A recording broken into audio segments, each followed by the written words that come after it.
Asterisk document. Part 1 of Too Small to Fight. What they saw behind the human girl changed everything. The spaceship descended slowly, its massive shadow blotting out the sun over the barren Martian outpost. The humans stationed there scrambled to prepare for their visitors. It wasn't every day that an alien delegation came knocking, especially not one from the Zorati Empire. The Zorati were giants in both stature and reputation, towering beings made of chitinous armor, with eyes like molten gold and voices that rumbled like distant thunder. To most species in the galaxy, they were gods among insects, rulers of countless worlds, and today, they had arrived at a tiny human base on Mars. For humanity, this was more than just a meeting. It was a chance to prove themselves. For decades, Earth had been trying to make a name in the interstellar community, but progress was slow. Humans were considered primitive, backward, a young race struggling to keep up with civilizations thousands of years ahead of them. But now, finally, there was hope. If handled right, this encounter could change everything. Inside the main dome of the outpost, Lena sat quietly in a corner, her knees pulled up to her chest. She was younger than anyone else in the room, barely 16. But she had earned her place here through sheer determination. Her parents were scientists stationed on Mars, and ever since she was little, Lena had been fascinated by languages, not just human ones, but those spoken by other intelligent species, scattered across the stars. By the time she turned 12, she could already speak 3 alien dialects fluently. Now, for years later, she was something of a prodigy. "Are you sure about this?" asked Commander Harris, pacing nervously near the entrance. He glanced at Lena, his brow furrowed. "I mean, no offense, kid, but these are the Zorati we're talking about. They don't exactly have a sense of humor." Lena shrugged, unfazed. "They won't eat me," she said simply. "Besides, I'm ready." Commander Harris sighed but didn't argue further. Truthfully, he didn't have much choice. Most of the adults were too intimidated to even think about stepping forward to greet the aliens. Lena, however small and unassuming, was their best shot at making a good impression. When the airlock hissed open and the Zorati ambassador stepped inside, the entire room seemed to shrink. Vroktel stood nearly 12 feet tall, his armored body gleaming under the artificial lights. His movements were deliberate, each step echoing like a drumbeat. His golden eyes scanned the room, lingering briefly on each human face before settling on Lena. There was a flicker of surprise in his expression, or at least, what passed for surprise on his Zorati's face. "You send a child to represent your kind," Vroktel growled, his voice reverberating through the chamber. "Is this some form of mockery?" "No, sir," Commander Harris stammered, stepping forward. "This is Lena. She's our expert on xenolinguistics." Vroktel tilted his head, studying Lena closely. She looked back at him, without flinching, her dark eyes calm and steady. For a moment, neither of them spoke. Then, almost imperceptibly, Vroktel's gaze shifted. Something caught his attention, not in the room itself, but beyond it, as if he were seeing something that wasn't really there. Behind Lena, faintly visible only to him, was a shimmering outline. It wasn't solid, nor did it resemble anything tangible. It was more like a ripple in the fabric of reality, a distortion in the air. Vroktel blinked, unsure whether to trust his senses. When he focused again, the image was gone, but the feeling lingered, a strange weight pressing against his mind.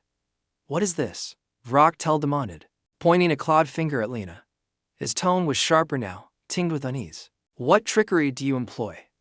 "I'm not doing anything," Lena replied honestly. She frowned, glancing behind her shoulder as if expecting to see someone standing there. "Are you okay?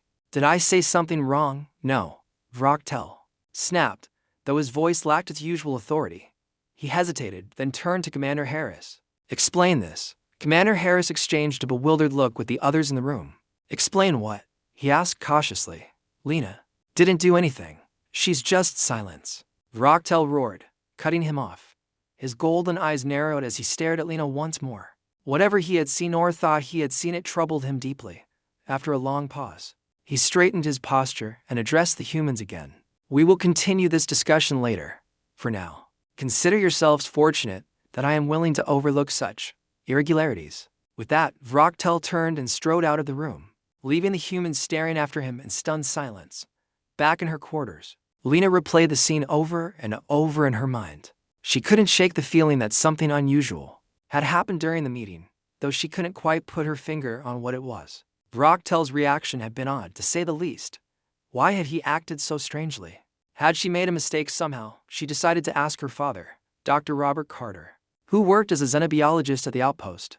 He listened patiently as she recounted the events, nodding occasionally but saying little until she finished. "Well," he said thoughtfully, leaning back in his chair, "it sounds like you handled yourself well. As for why Vrocktel reacted the way he did, I'm not sure. Maybe he's just naturally suspicious. Or maybe he trailed off, his expression growing pensive. Maybe what?" Lena pressed. Her father hesitated. "Maybe there's something about you that we don't fully understand yet." Lena raised an eyebrow. "Like what?" He smiled faintly. "Let's not jump to conclusions. You're still just a kid, Lena.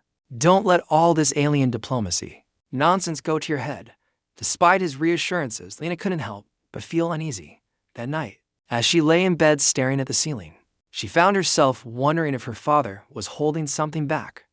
Was there really something special about her? Or was Vrocktel simply being paranoid?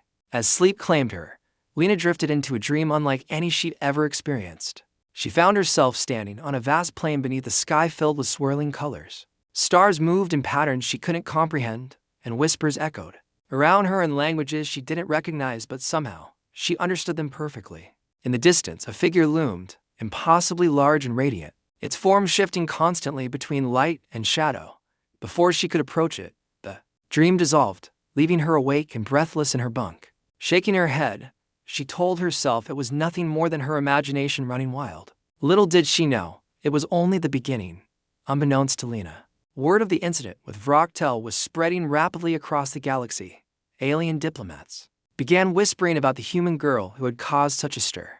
Speculation ran rampant. Some dismissed it as coincidence. Others believed it was evidence of a hidden power within humanity. Regardless, one thing was certain.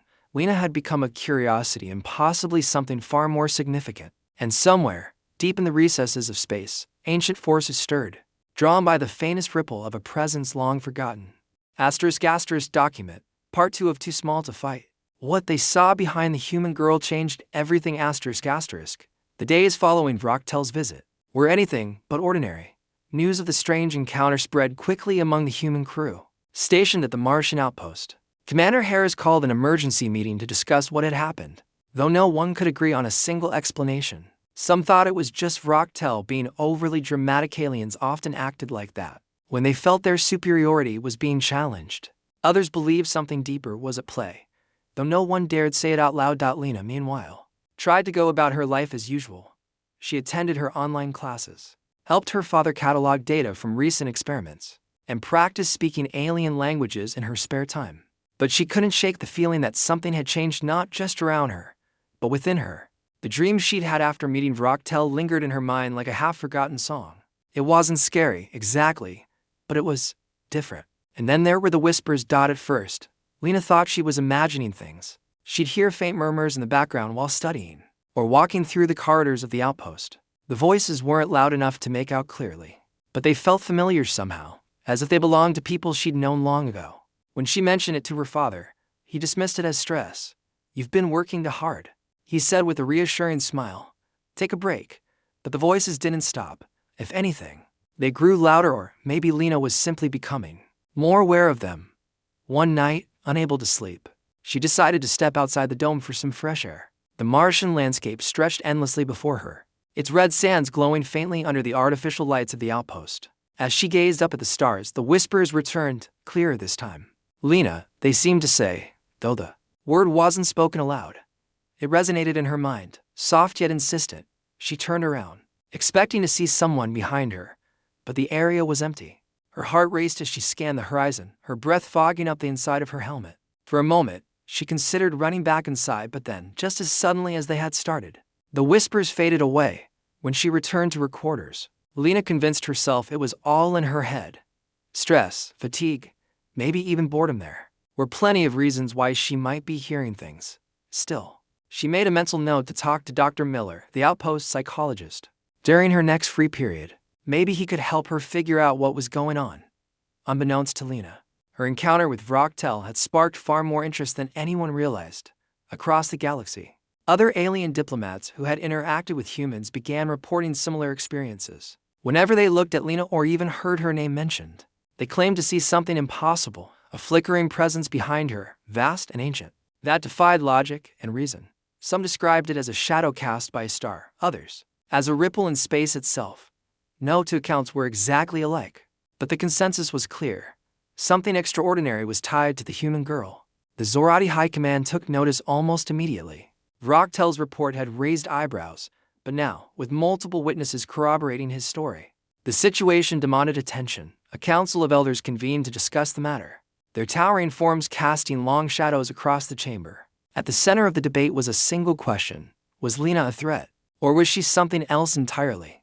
She is insignificant, one elder declared, his voice deep and gravelly. A child cannot wield power of this magnitude. This must be a trick, a deception crafted by the humans to confuse us. Perhaps, another countered, his golden eyes gleaming with curiosity. But deception requires intent. Do we truly believe these primitives capable of such sophistication? Or is it possible that the girl herself does not understand what she carries? The room fell silent as the implications sank in. If Lena was indeed connected to some greater force, a force older and more powerful than any known civilization, it posed both an opportunity and a danger. The Zorati prided themselves on their dominance, their ability to crush any rival species. But how could they fight something they couldn't comprehend? Back on Earth, intelligence agencies scrambled to gather information about Lena, while the general public remained unaware of the growing intrigue surrounding her. Government officials and scientists worked tirelessly to uncover answers. Teams of researchers conducted tests on Lena, monitoring everything from her brain activity to her genetic makeup. To their frustration, the results were inconclusive. Physically, Lena appeared completely normal. There were no signs of mutation, no anomalies in her DNA. Yet, buried deep within her neural patterns, they detected something unusual, a series of faint signals that pulsed rhythmically, almost like a heartbeat. It's not natural, one scientist muttered, staring at the readouts on his screen. These patterns shouldn't exist in a human brain. They're symmetrical, almost mathematical. Like code. Code for what? Another asked skeptically. No one had an answer. Despite the mounting evidence, Lena remained oblivious to the storm brewing around her. She continued her routine, unaware that her every move was being watched not just by humans, but by countless alien observers scattered across the galaxy. Rumors spread like wildfire, each version more exaggerated than the last. Some claimed Lena was a prophet, destined to unite the galaxy under one banner. Others whispered that she was a harbinger of destruction, a living weapon waiting to be unleashed. Amid the chaos, one name began to circulate among the interstellar community: the Veil Walker. The title stuck, evoking images of someone who moved between worlds, bridging the gap between the seen and the unseen. Too many, it was fitting. After all, whoever or whatever was linked to Lena seemed to exist just beyond the edge of perception, visible only in fleeting glimpses. As weeks turned into months, Lena started experiencing changes she couldn't ignore. The dreams returned, more vivid than before. Each night, she found herself standing in the same endless plain, surrounded by swirling colors and distant stars. The whispers grew louder, forming words she couldn't translate, but somehow understood. And always, in the distance, stood the figure, the shifting, radiant form that seemed to watch her without moving. One evening, as Lena sat alone in her quarters sketching alien symbols she didn't remember learning, a sudden wave of dizziness overtook her. She dropped her pencil and clutched her head, her vision blurring. For a brief moment, the world around her dissolved, replaced by a kaleidoscope of images, alien landscapes, towering cities, faces she didn't recognize. Then, as abruptly as it began, the vision ended, leaving her gasping for air. Her father burst into the room moments later, alerted by the medical sensors embedded in her suit. "Are you okay?" he asked, his voice laced with concern. "What happened?" "I don't know," Lena admitted, still shaken. "It was like I was somewhere else, somewhere far away." Dr. Carter frowned, helping her sit up. "We need to run more tests," he said firmly. "This isn't normal, Lena. You're not imagining things." For the first time, Lena allowed herself to consider the possibility that her father might be right. Something was happening to her, something she couldn't explain. And as much as she wanted to believe it would pass, deep down, she knew it wouldn't. Whatever force was tied to her, it wasn't going away anytime soon. In the wider galaxy, tension simmered. Alien factions debated whether Lena should be approached peacefully or eliminated as a potential threat.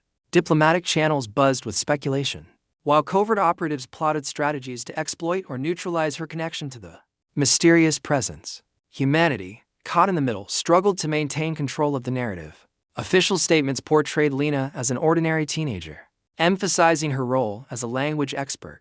rather than a cosmic anomaly. Privately, however, leaders braced for the worst. Through it all, Lena remained largely unaware of the scrutiny she faced. To her, life on Mars was still a mix of monotony and wonder, punctuated by occasional bursts of strangeness. But as the whispers grew louder and the visions became harder to ignore, she began to suspect that her quiet existence was about to change forever. And somewhere, hidden in the vastness of space, the presence waited patiently, watching through her eyes, biding its time. Document, Part 3 of Too Small to Fight. What they saw behind the human girl changed everything. Lena's life was beginning to feel like a puzzle with pieces that didn't fit. The dreams came almost every night now, vivid and unrelenting.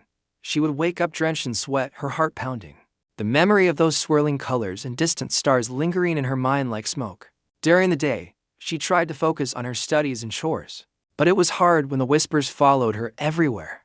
Sometimes they were faint, just a hum at the edge of her hearing. Other times, they grew loud enough to drown out everything else. Her father noticed the toll it was taking. Lena had always been quiet and thoughtful, but lately she seemed distant, as if her mind was somewhere far away. He urged her to talk to Dr. Miller again, but Lena refused. She didn't want to be poked and prodded anymore. Besides, what could anyone do? No one understood what was happening to her, not even her. The Martian outpost had become a strange kind of limbo for Lena. On the surface, things appeared normal. The humans went about their routines, conducting experiments, maintaining equipment, and occasionally chatting over meals. But beneath the calm exterior, there was an undercurrent of tension. Everyone knew something unusual was going on, even if they weren't sure what. Whispers of alien interest in Lena had reached the crew, though no one dared mention it directly. Instead, they watched her carefully, their eyes lingering a little too long whenever she passed by. One afternoon, Lena decided to take a walk outside the dome. The Martian landscape stretched endlessly before her, its red sands glowing faintly under the artificial lights.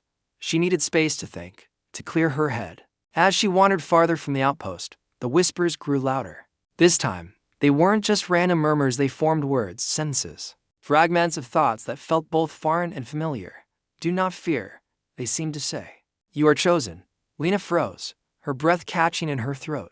Chosen for what? She spun around, scanning the horizon, but there was no one there. The voices continued, soft and steady, wrapping around her like a warm breeze. Despite her fear, she felt a strange sense of calm, as if the presence behind the voices meant her no harm. Before she could process what was happening, the ground beneath her feet began to shimmer. It wasn't a physical change, nothing moved or shifted, but the air itself seemed to ripple, distorting the view of the outpost behind her. Lena stumbled back, her pulse racing. Just as suddenly as it started, the effect faded, leaving her standing alone in the stillness of the Martian desert. When she returned to the dome, her father was waiting for her, his face pale with worry. Where have you been? He demanded, grabbing her shoulders. We've been looking all over for you. I'm fine, Lena said quickly, brushing off his concern. I just needed some air. Dr. Carter frowned, studying her closely. Something's wrong, isn't it? You can tell me, Lena. Whatever it is, we'll figure it out together. For a moment, Lena considered telling him everything, the dreams, the whispers, the strange shimmering effect outside. But how could she explain something she barely understood herself? Instead, she forced a smile and shook her head. It's nothing, Dad. Really. Unbeknownst to Lena, her brief encounter with the shimmering effect outside hadn't gone unnoticed. Hidden cameras installed by Earth's intelligence agencies captured the entire event, and within hours, the footage was being analyzed by scientists and military officials. The consensus was unanimous: whatever Lena was connected to, it defied the laws of physics. The ripples in the air suggested a localized distortion of space-time, a phenomenon that shouldn't be possible without advanced technology. And yet, Lena had triggered it simply by standing there. Speculation ran rampant. Some believed she was a conduit for an ancient force, while others theorized she might be part of an experiment gone wrong. A small faction within Earth's government argued that Lena posed a potential threat and should be contained immediately. But cooler heads prevailed for now. Humanity's position in the galaxy was precarious at best. An alien interest in Lena presented an opportunity too valuable to ignore. Meanwhile, across the galaxy, rumors of Lena's abilities continued to spread. Alien diplomats who had witnessed the flickering presence behind her began sharing their stories openly, fueling both awe and fear. The Zorati, in particular, were divided. While some viewed Lena as a potential ally, others saw her as a danger that needed to be neutralized. Tensions escalated when a radical faction of reptilian warlords known as the Krasik Horde declared their intent to test Lena's powers firsthand. They claim she is protected by a higher power, snarled General Kravik, leader of the Krasik Horde, his scaled face twisted into a sneer as he addressed his council. Let us see how strong this power truly is. Without warning, a fleet of Krasik warships descended upon the Martian outpost. Their arrival sent shockwaves through the human crew, who scrambled to prepare for the worst. The outpost had minimal defenses, barely enough to repel minor threats, let alone an invasion by one of the most aggressive species in the galaxy. Commander Harris barked orders, his voice trembling with urgency. Everyone, get to the bunkers. Seal the domes and activate the emergency protocols. But Lena didn't move. She stood frozen in the main chamber, staring out at the approaching ships through the reinforced glass. Something inside her stirred, a quiet certainty that she couldn't explain. She didn't feel afraid, not exactly. It was more like anticipation, as if she were waiting for something inevitable to happen. As the Krasik ships unleashed their weapons, Lena raised her hands instinctively. A surge of energy coursed through her body, bright and warm, unlike anything she'd ever felt before. Outside, the very fabric of space seemed to warp and fold. Time slowed to a crawl, and the attacking ships found themselves trapped in a field of distorted reality. Weapons fired harmlessly into the void, engines sputtered, and communications systems failed. The attackers, once confident in their superiority, were reduced to helpless spectators as the universe itself conspired against them. Inside the outpost, the humans watched in stunned silence. None of them understood what they were seeing. To them, it looked like a miracle, a divine intervention that defied explanation. But Lena knew better. She could feel the presence behind her, vast and ancient, lending her strength. It wasn't her doing this. She was merely a vessel, a mirror reflecting something far greater than herself. After what felt like an eternity, the distortion faded, and the Krasik ships retreated in disarray. The attack was over as quickly as it had begun, leaving the outpost untouched. Commander Harris collapsed into a chair, his face pale with shock. What just happened? He stamed. Lena lowered her hands slowly, her legs trembling. Beneath her, she didn't have an answer. All she knew was that something had changed, not just in the world around her, but within her as well. News of the incident spread like wildfire. Across the galaxy, alien factions debated the implications of what had occurred. The Krasik Horde, humiliated and frightened, issued a public statement denying any knowledge of the attack. Other species, however, were less cautious. Diplomatic envoys flooded the Martian outpost, eager to learn more about the girl who had single-handedly thwarted one of the most feared armies in the galaxy. To humanity, the event was a turning point. For years, they had struggled to earn respect in the interstellar community, dismissed as weak and insignificant. But now, thanks to Lena, they had something no other species could claim: the protection of an unknown, seemingly omnipotent force. Yet, despite the newfound attention, Lena remained humble. She didn't see herself as a hero or a savior. If anything, she felt smaller than ever, acutely aware of the weight resting on her shoulders. Whatever the presence was, it wasn't hers to control. She was merely a key, a conduit through which it chose to act. As the days passed, Lena began to notice subtle changes in how others treated her. The humans at the outpost looked at her with a mixture of admiration and unease, unsure whether to celebrate her or fear her. Alien visitors, on the other hand, approached her with reverence, bowing low and speaking in hushed tones. Some even offered gifts, though Lena politely declined them all. Through it all, one question lingered in her mind. Why her, of all the billions of people on Earth? Why had the presence chosen her? She didn't feel special or extraordinary. If anything, she felt ordinary, too small, too young, too human. And yet, here she was, standing at the center of a cosmic mystery that spanned galaxies and eons. Somewhere deep in the recesses of space, the presence watched silently, waiting for the right moment to reveal itself fully.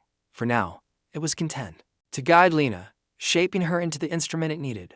The galaxy was changing, and Lena Carter, the girl who had once been just another face in the crowd, was becoming something far greater. But greatness came at a cost, and Lena couldn't shake the feeling that the hardest challenges were yet to come. Document, Part 4 of Too Small to Fight. What they saw behind the human girl changed everything. After the Krasik attack, life at the Martian outpost changed in ways no one could have predicted. The humans stationed there had always been a close-knit group, bound by shared isolation and the challenges of living on an alien world. But now, with Lena at the center of galactic attention, cracks began to form in their unity. Some saw her as a miracle worker, a symbol of hope, for humanity's place in the stars. Others viewed her with suspicion, wondering if she was truly one of them or something else. Lena herself struggled to adjust to her new reality. She tried to keep things normal, attending classes, helping her father with his research, and spending time with the few friends she'd made on Mars. But it was hard when every move she made felt like it was being scrutinized. Alien diplomats visited daily, asking questions she couldn't answer. Reporters from Earth sent endless requests for interviews, which Commander Harris politely declined. Even the other humans at the outpost treated her differently, their gazes lingering a little too long whenever she passed by. The dreams hadn't stopped either. If anything, they were growing more intense. Each night, Lena found herself standing in that endless plain beneath a sky filled with swirling colors and distant stars. The whispers surrounded her, louder and clearer than ever before. They spoke of ancient civilizations, forgotten wars, and cosmic forces beyond comprehension. Sometimes they called her by name, other times they referred to her as something else entirely, a title she didn't recognize but somehow understood. Veil Walker, they murmured. You are the bridge. Lena didn't know what it meant, but the words stuck with her, echoing in her mind long after she woke up. She wanted to talk to someone about it, to share the burden of what she was experiencing. But who could she trust? Her father? Dr. Miller? Commander Harris? None of them would understand. How could they? She barely understood it herself. As word of Lena's ability spread, Earth's leaders scrambled to capitalize on the situation. For decades, humanity had struggled to earn respect in the interstellar community, dismissed as weak and primitive compared to older, more advanced species. But now, thanks to Lena, they had something no one else did, a connection to a mysterious, seemingly omnipotent force. It was a game changer, and governments around the world were determined to use it to their advantage. A team of scientists and psychologists arrived at the outpost to study Lena.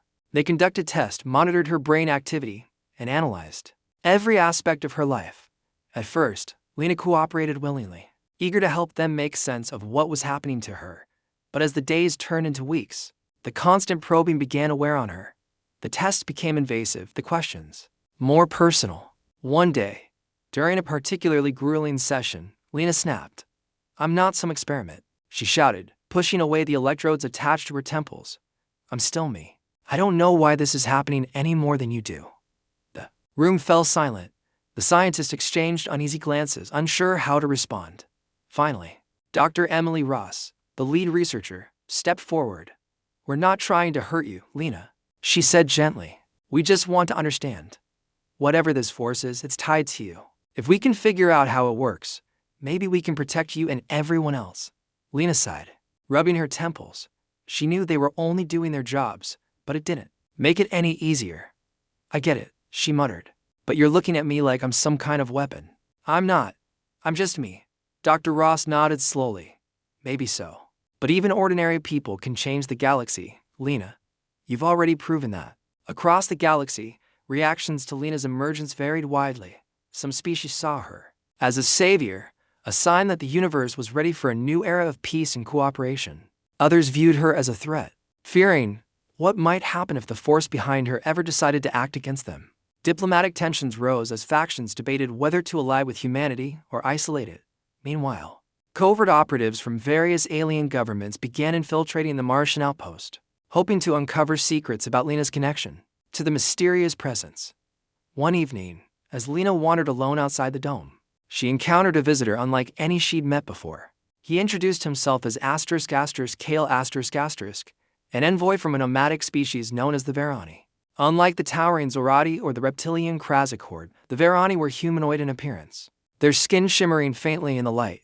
Kel's eyes glowed softly, and his voice carried a melodic quality that put Lena at ease. You are troubled, he said simply, tilting his head as he studied her. Why? Lena hesitated, unsure whether to trust him. But something about Kale felt different, less intrusive, more genuine. It's complicated, she admitted finally. Everyone expects me to have all the answers, but I don't. I don't even know why this is happening to me. Kale nodded thoughtfully. Perhaps you are not meant to know yet. Some truths reveal themselves only in time. That's easy for you to say, Lena replied bitterly. You're not the one everyone's watching. No, Kale agreed. But I have seen others like you, those who carry the weight of greatness before they are ready. It is a heavy burden, but also a gift. Do not fear it, Lena. Embrace it. His words lingered in her mind long after he left. For the first time in weeks, she felt a flicker of hope. Maybe she didn't need all the answers right away. Maybe it was enough to take things one step at a time, despite Kel's advice. The pressure on Lena continued to mount.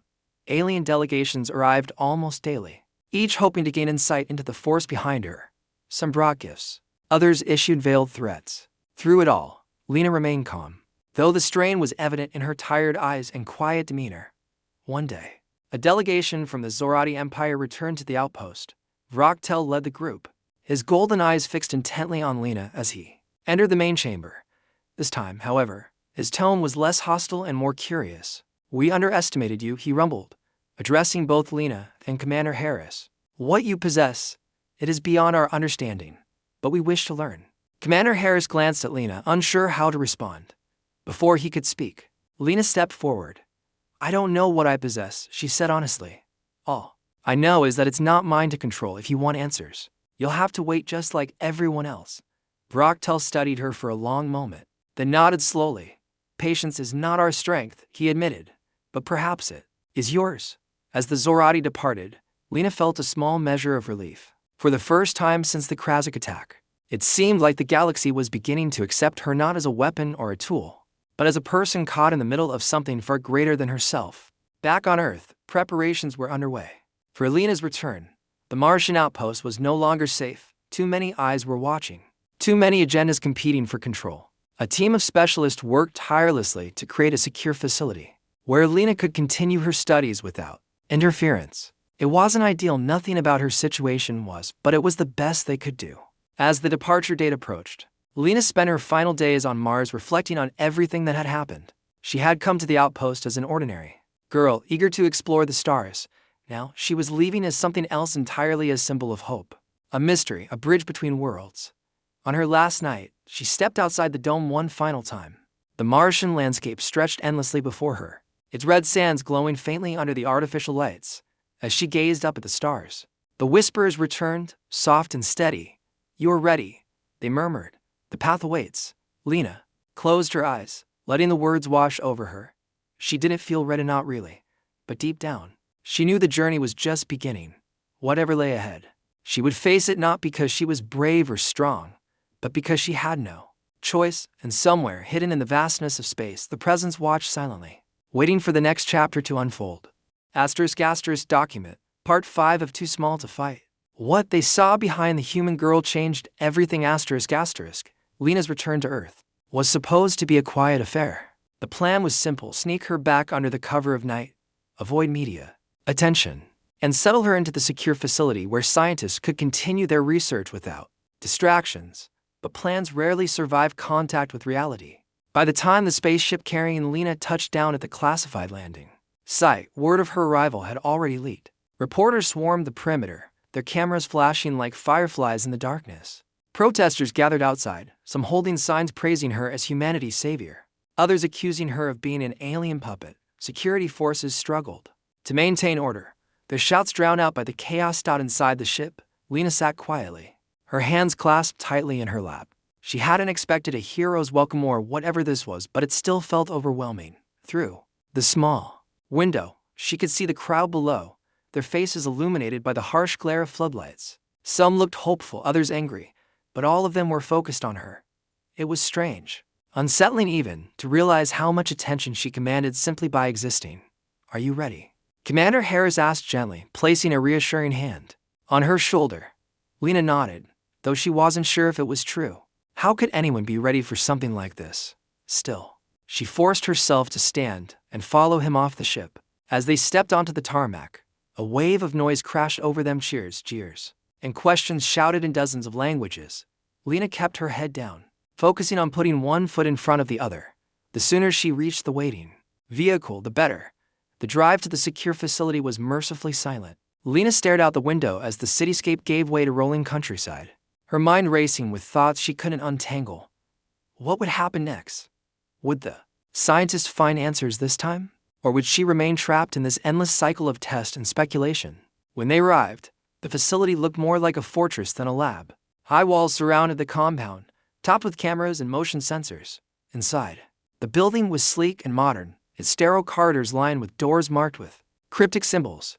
Lena's quarters were comfortable enough: a small bedroom with a desk, a bed, and a window that overlooked a garden, but it still felt like a cage. Life in the facility quickly settled into a routine.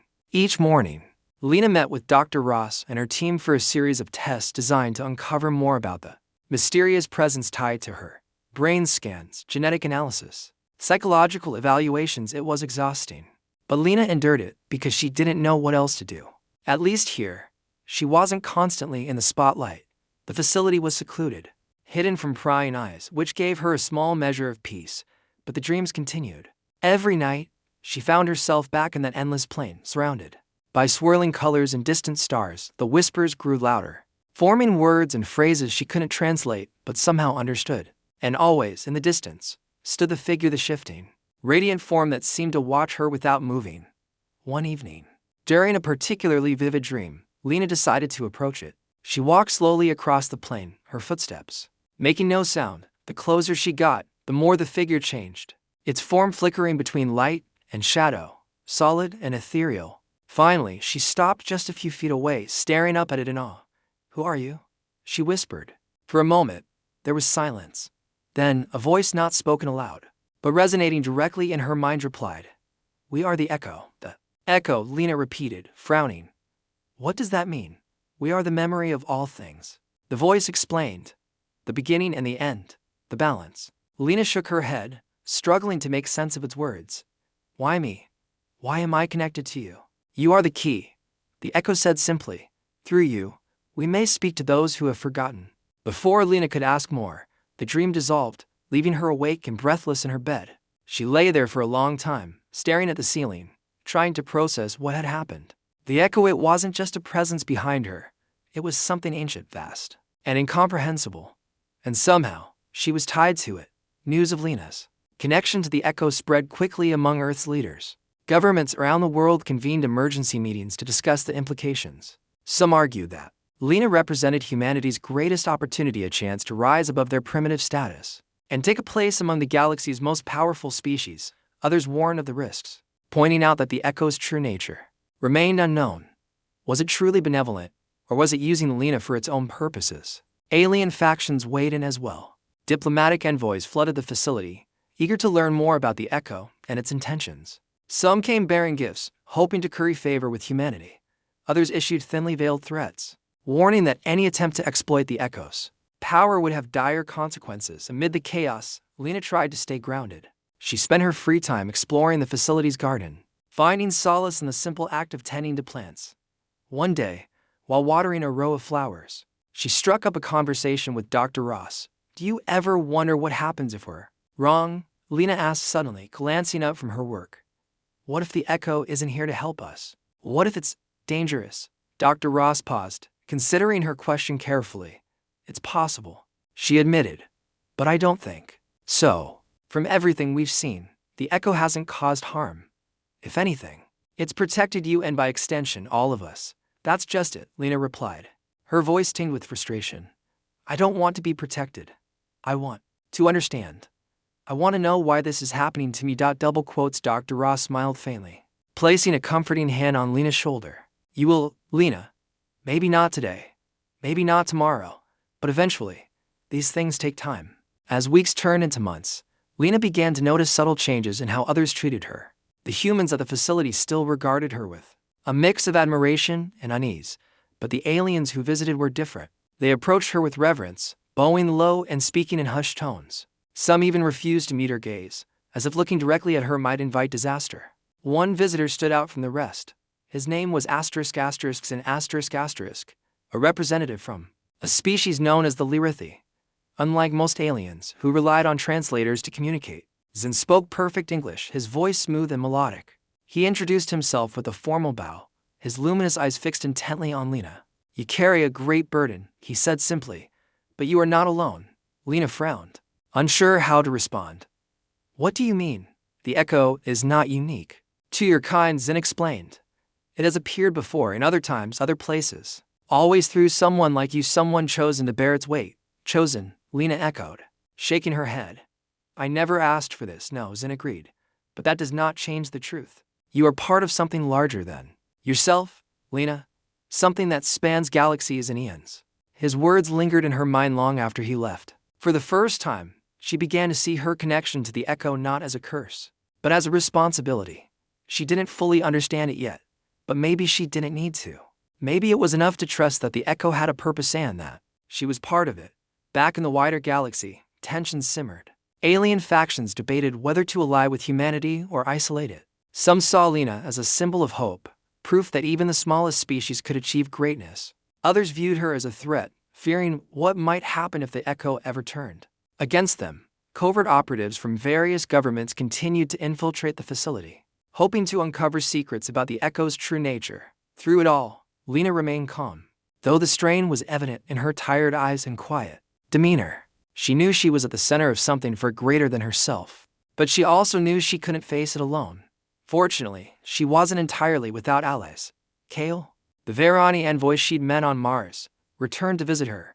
This time, he brought a gift, a small crystal that shimmered softly in the light. "It is a talisman," he explained, "a reminder that you are stronger than you believe." Lena accepted it gratefully, clutching it tightly in her hand.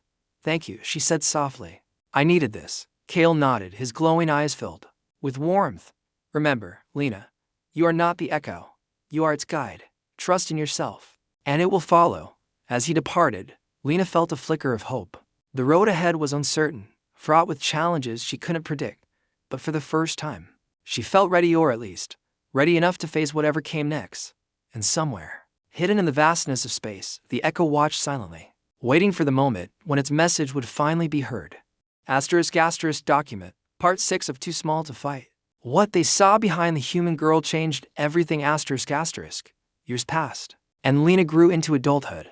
The girl who had once been an ordinary teenager on Mars was now a figure known across the galaxy. She traveled with a small human crew aboard a modest spaceship called the Starlight acting as a mediator in disputes between alien factions. Her presence alone often quelled tensions before they could escalate into violence. No weapons, no armies, just her calm demeanor and the faint shimmer of the echo behind her. Lena had learned to live with the weight of her role. She didn't fully understand the echo, but she trusted it.